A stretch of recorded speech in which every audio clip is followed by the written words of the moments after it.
속에는 예수님의 그 가상 7원, 십자가상에서 7마디를 하셨는데 그것을 우리가 가상 7원이라고 부르는 것입니다. 그 7마디 중에서 오늘 이 말씀은 세 번째 하신 말씀이죠.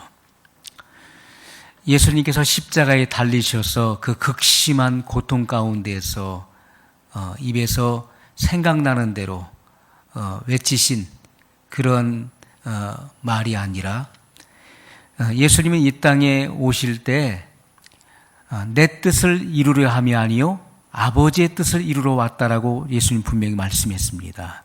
예수님께서 이 땅에 오신 목적은 하나님의 의를 성취하기 위해서 오신 거예요.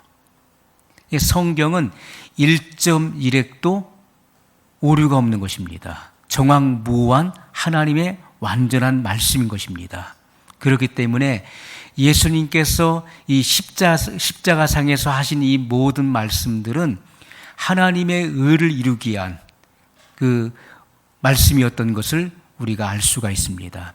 이것을 육신으로 우리가 육으로 해석하면은 하나님의 이 깊은 구속사의 비밀을 알 수가 없는 거예요. 하나님의 경륜 안에 있는 이 구속사의 관점에서 우리가 성경을 보는 안목이 열려야 될 것입니다. 오늘 말씀에 보면은 예수께서 그 모친과 사랑하시는 제자가 곁에 섰는 것을 보시고 그 모친께 말씀하시되 여자여 보소서 아들이니이다. 여기서 예수님께서 그 십자가 밑에서 예수님을 바라보고 있는 마리아를 가리켜서 여자여 보소서 아들이니이다 이렇게 말씀하고 있어요. 이것은 이 여자라고 하는 말은 그 낮추어 이르는 말이 아닙니다. 우리가 헬라어 원문을 보게 되면은 여기서 여자여라고 하는 이 여자라고 하는 이 표현은 하나님의 아들 메시아와 육신의 어머니와의 관계 속에서 사용됐었던 단어였어요.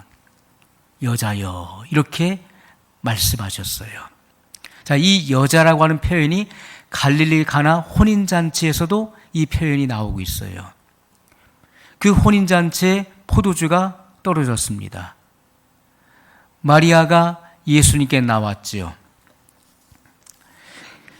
예수께 이르되 저희에게 포도주가 없다 하니. 요한복음 2장에 나오는 말씀이에요. 예수께서 가라사대 여자여 나와 무슨 상관이 있나이까. 여기서 말하는 이 여자는 바로 하나님의 아들 메시아와 육신의 어머니와의 관계 속에서 통용되는 그런 단어였어요. 여자여 내 때가 아직 이르지 못하였나이다. 마리아는 예수님께서 메시아 되심에 대한 그 표적을 나타내기를 원하셨던 것이고요. 여기서 때라고 하는 것, 당신의 그 메시아 되심의 그 표적을 나타내소서. 포도주가 모자랍니다. 그러니 메시아의 표적을 보이소서. 그러나 예수님은 내 때가 이르지 아니하였나이다. 이것은 예수님의 십자가의 죽음을 통해서 죽으심과 그 부활의 영광의 때를 말씀하셨던 것이죠. 그 때에 그 격차가 있었던 것입니다. 내 때가 아직 이르지 아니하였나이다. 이렇게 말씀했어요. 예수님께서 십자가상에서 여자여 보소서 아들이니이다. 이렇게 말씀하십니다.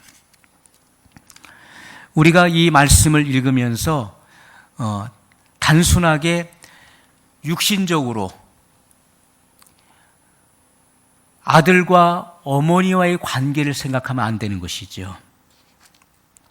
여기서 마리아는 물론 자기의 몸에서 예수님이 나오셨지만은 예수님의 출생의 그 비밀을 아는 사람은 마리아밖에 없어요. 자기의 몸을 통해서 예수님께서 나오셨지만은 예수님은 성령으로 잉태된 분이시죠. 다른 사람은 아무도 모르지만은 마리아는 예수님의 이 탄생의 비밀을 알고 있는 사람이에요. 자, 그 마리아가 예수님을 잉태하기 전에 이미 천사의 방문이 있었죠. 내가 임신하였다. 내가 아들을 낳으리니 그 이름을 예수라 하라. 천사의 방문이 있었고 예수님의 수태고지를 이미 선언했던 것입니다. 이 일은 일생일대에 잊혀질 수 없는 사건이었죠. 그리고 목자들의 방문이 있었죠. 허다한 천군과 천사들, 우리 목자들에게 나타났습니다. 하늘에는 영광이요, 땅에는 평화로다 하면서 천군과 천사들이 하나님께 경배하는 모습을 보고 아기 예수님의 탄생을 알렸습니다. 목자들이 빨리 아기 예수님 누이신 곳에 와서 경배했어요. 그 일도 잊혀질 수 없는 사건이었죠. 또 동방에서 박사들이 황금과 유황과 모략을 가지고 와서 아기 예수께 엎드려 경배했었던 그 일도 잊혀질 수 없는 분명한 사건이었습니다. 또 요셉과 마리아는 아기 예수님을 모시고 천사의 지시를 통해서 애굽으로 피난하게 되죠. 헤롯이 죽이려고 하니 애굽으로 피난해 있다가 헤롯이 죽은 후에 다시 돌아오는 그런 일들이 있었습니다. 마리아는 예수님의 출생의 비밀을 정확하고 분명하게 알고 있었어요. 이것은 요셉과 마리아의 관계를 통해서 나온 분이 아니라 지극히 높으신 하나님의 능력이 내게 입혀졌고 하나님의 성령으로 말미암아 예수님께서 탄생하신 메시아인 것을 마리아는 분명히 알고 있었던 것이지요. 예수님께서 십자가에 달리셨을 때 단지 육신의 어머니인 마리아가 자기 육신의 아들이 처참하게 달려 고통하는 그 모습을 보고서 슬퍼하고 울고 그리고 대화했었던 내용이 아니라는 것입니다. 예수님의 출생과 이 탄생의 모든 비밀한 계시를 알고 있었던 마리아는 십자가에 달리신 그 예수님을 바라보면서 하나님의 영광을 보고 있는 거예요. 요한복음 1장 14절에 보면 사도 요한이 이렇게 기록했습니다. 말씀이 육신이 되어 우리 가운데 거하심에 우리가 그 영광을 보니 아버지의 독생자의 영광이요 은혜와 진리가 충만하더라. 사도 요한은 육신으로 오신 그 예수님은 육신으로 오셨을지라도 그분은 하나님이시죠. 하나님의 아들이십니다.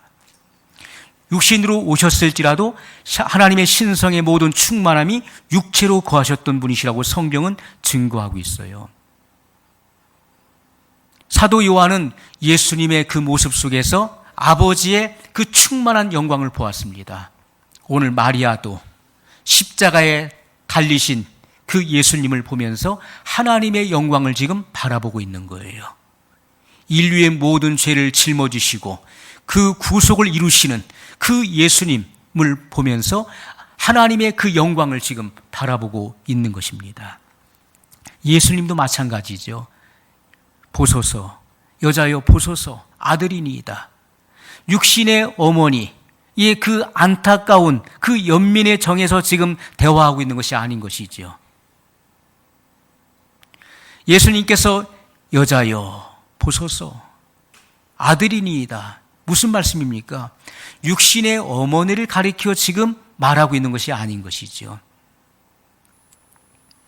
이것은 예수님께서 바로 나는 하나님의 아들, 당신의 몸을 통해서 내가 이 땅에 나왔지만은 나는 하나님의 아들 메시아다. 나는 너를 구원하기 위해서 이 땅에 온 바로 하나님의 아들 메시아이다. 이것을 말씀하고 있는 것입니다. 여자여 보소서, 아들이니이다.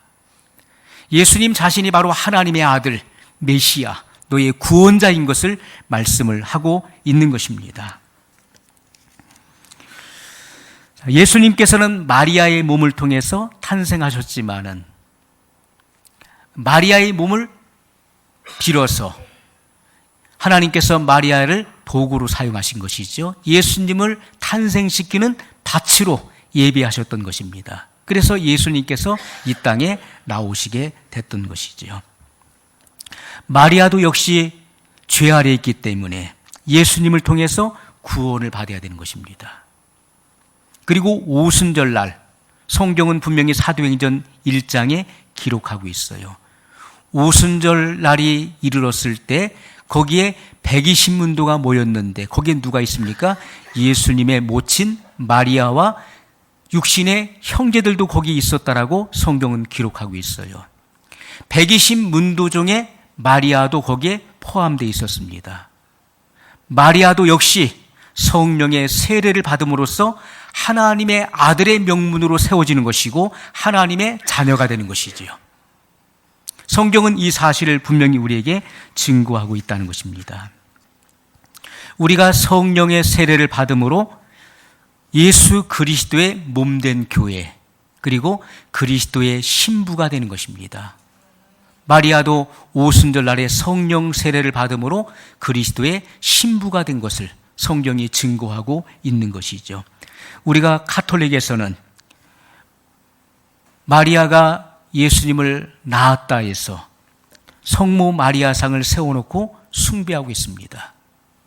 그리고 70인 성인을 숭배하죠. 이것은 엄격한 우상 숭배인 것입니다. 하나님께서는 어떠한 형상을 만들지 말라고 말씀했어요. 나 외에 다른 어떤 신을 섬기지 말라고 말씀하셨고 하늘에 있는 것이나 땅에 있는 것이나 바다에 있는 그 어떤 형상도 만들지 말라고 말씀하셨어요. 그것을 숭배하지 말라고 말씀했습니다.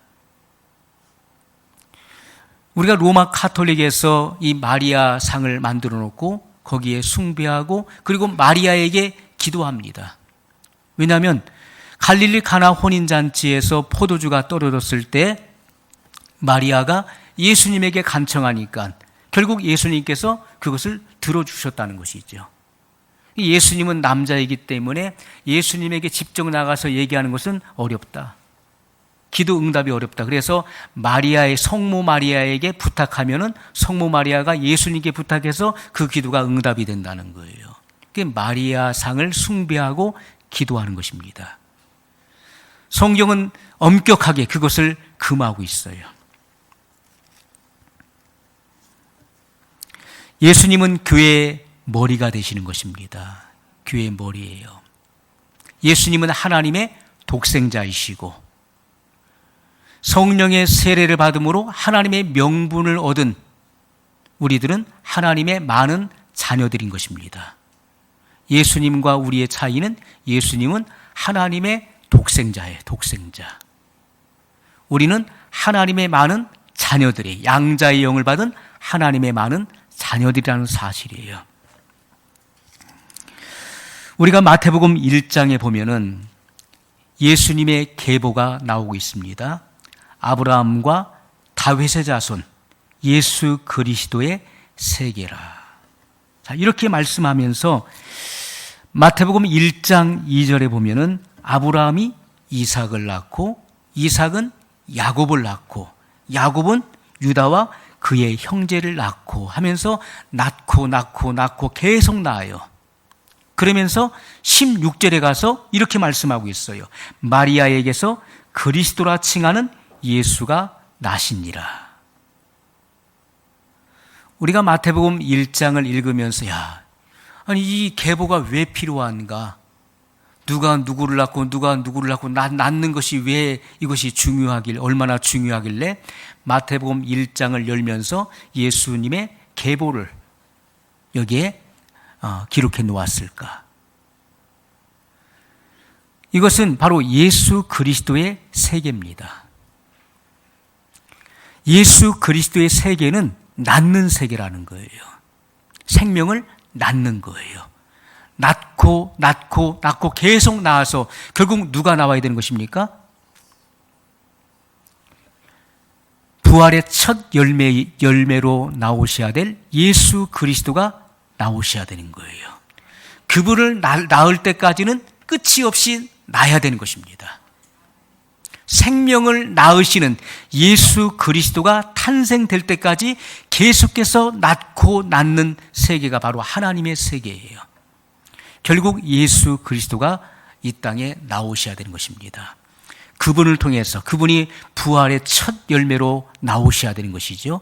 그분을 통해서 성령의 처음 익은 열매들이 나오는 것입니다.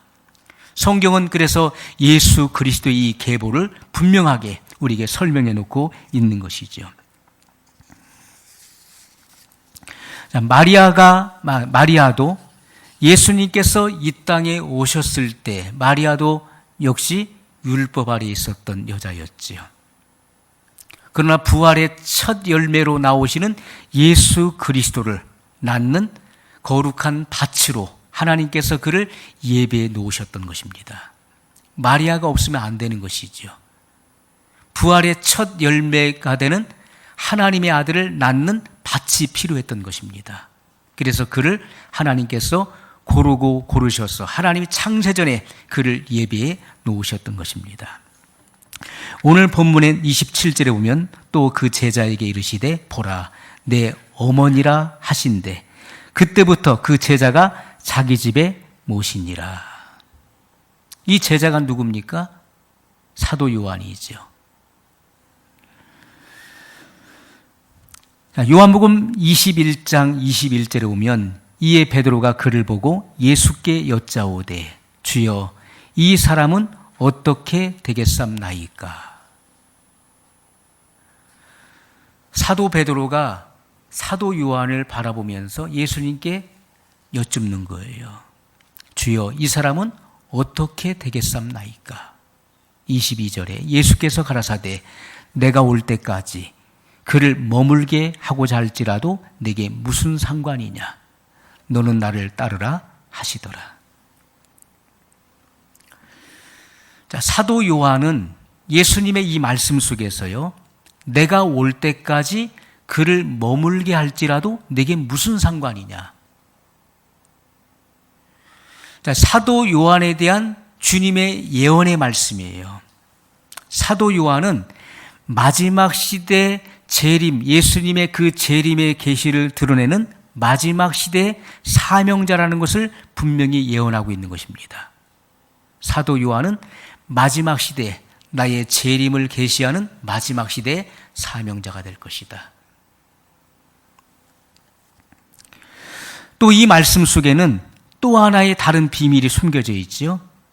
이것은 예수님께서 재림하실 때, 내가 다시 올 때, 내가 올 때까지 그를 머물게 할지라도, 내가 다시 올 때, 내가 세상에 재림할 때 들림받는 그 사명자들에 대한 계시를 말씀하고 있는 것입니다. 예수님께서 공중에 재림하실 때 살아서 들림받을 하나님의 아들들, 마지막 시대의 사명자들이 있다는 것을 예수님께서 계시해 놓으신 말씀이에요. 사도 요한을 통해서 마지막 시대의 사명자들에 대한 이 말씀을 기록해 놓은 것입니다. 자, 사도 요한은 다른 제자들이 다 죽고 나서 그는 제일 늦게 죽었죠. AD 90년경에 그는 반모섬에 유배당하게 됩니다. 제가 반모섬에 가서 그 전설을 듣고 왔어요. 보고 듣고 왔어요.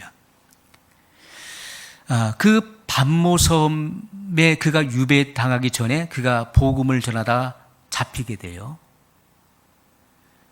그 당시에 많은 처형 방법이 있었는데 그 끓는 그 기름가마에 사람을 튀겨 죽였어요.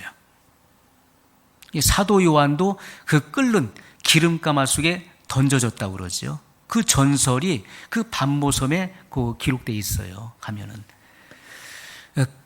그 끓는 기름가마 속에 들어갔는데 머리털 하나도 상하지 않는 거예요. 그 여전히 살아있는 거예요.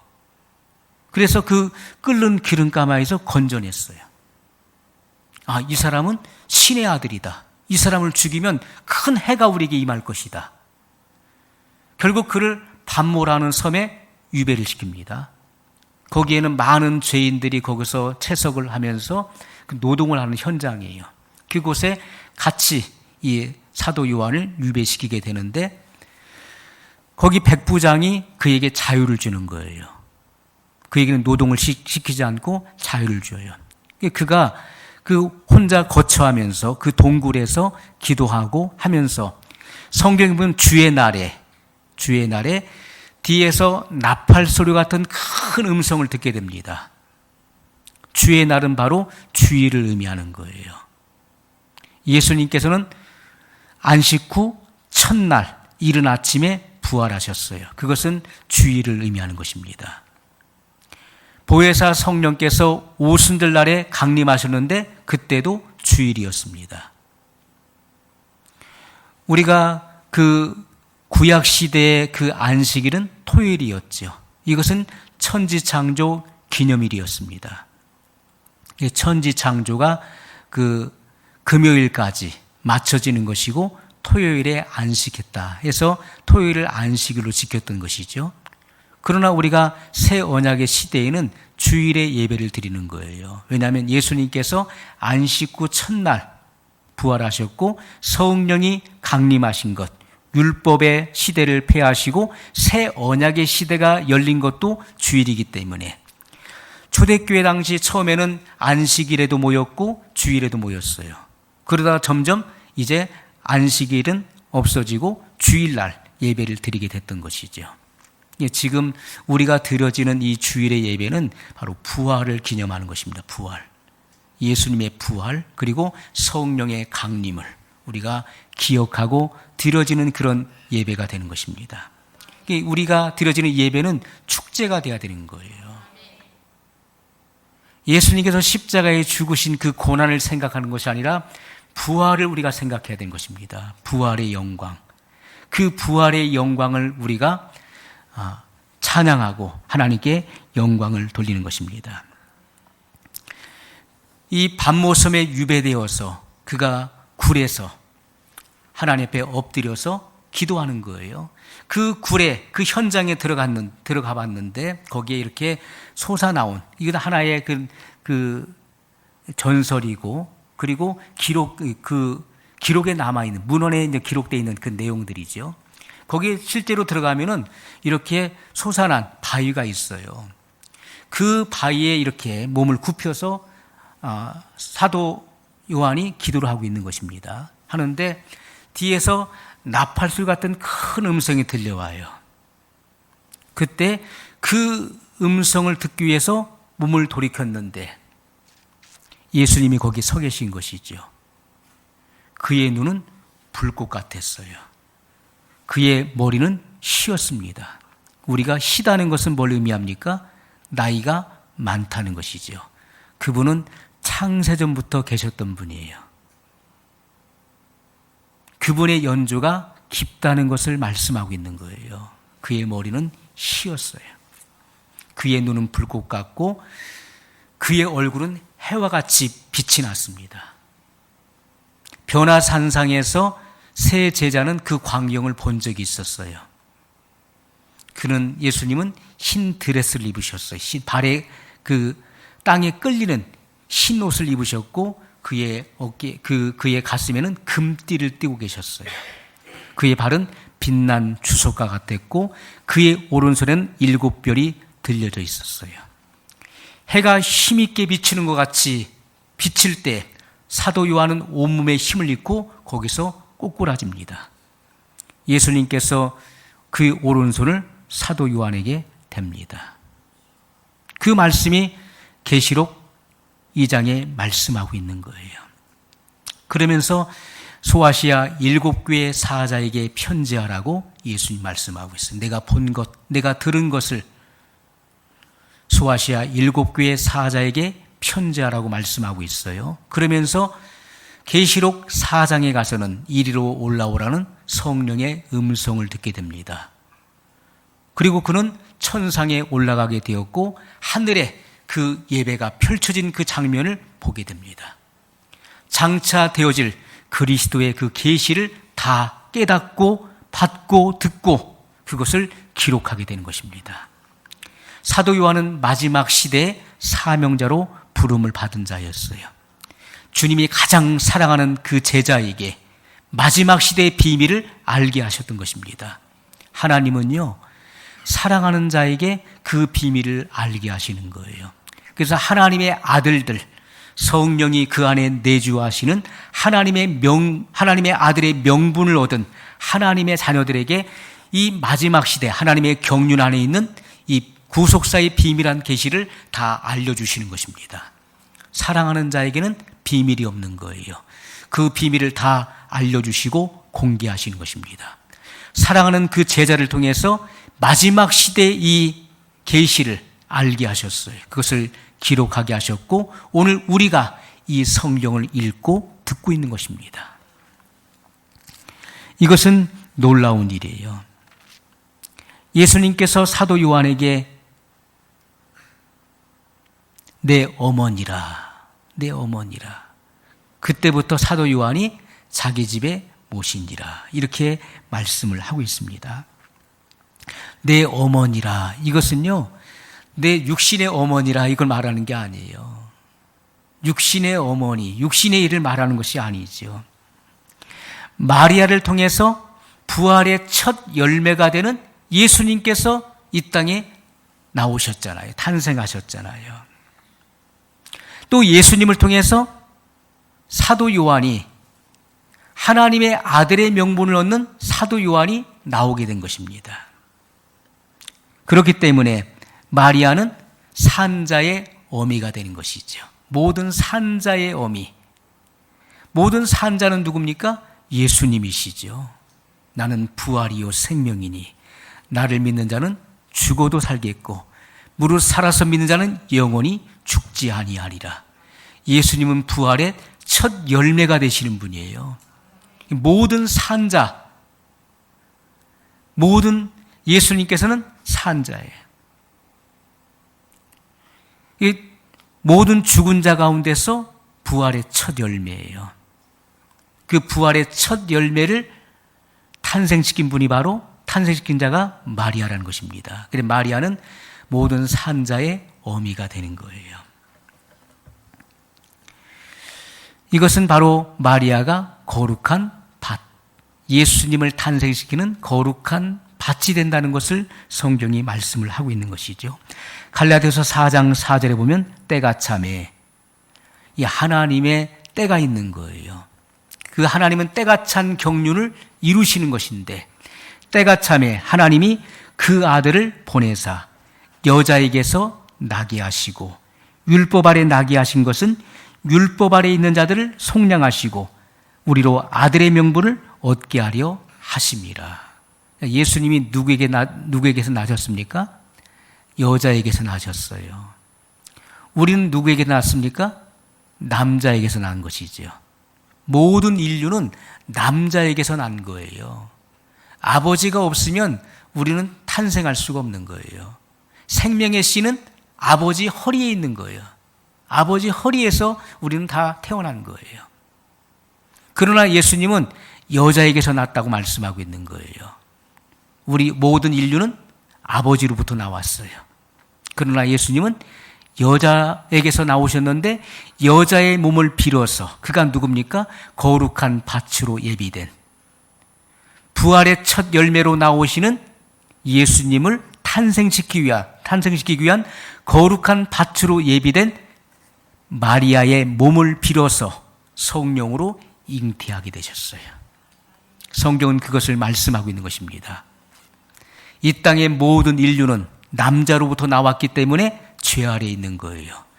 예수님은 여자에게서 나오셨기 때문에 죄가 없으신 분이에요. 그분은 성령으로 잉태된 분이시고 여자의 몸을 빌어서 탄생하신 분이에요. 그분은 죄를 알지도 못하시는 분이십니다. 그렇기 때문에 모든 인류의 죄를 짊어지고 인류의 죄를 십자가에서 대속할 수가 있었던 것입니다. 성경은 이 비밀을 우리에게 말씀하고 있는 거예요. 때가 참에 하나님이 그 아들을 보내사 여자에게서 나게 하셨다. 이렇게 말씀하고 있어요. 율법 아래 나게 하신 것은 율법 아래 있는 자들을 속량하시고 예수님도 율법 아래 나셨죠. 그리고 율법의 요구를 다 이루셨어요. 그러므로 율법의 마침이 되시는 것입니다. 예수님이 오심으로 율법은 맞춰지는 거예요. 그리고 예수 그리스도를 믿음으로 말미암아 구원을 얻게 되는 새롭고 산 길이 열려지는 것입니다.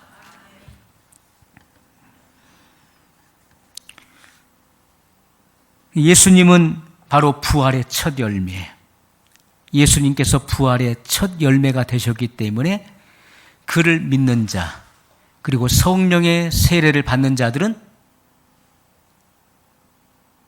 뭐로 나옵니까? 성령의 처음 익은 열매로 나오는 거예요.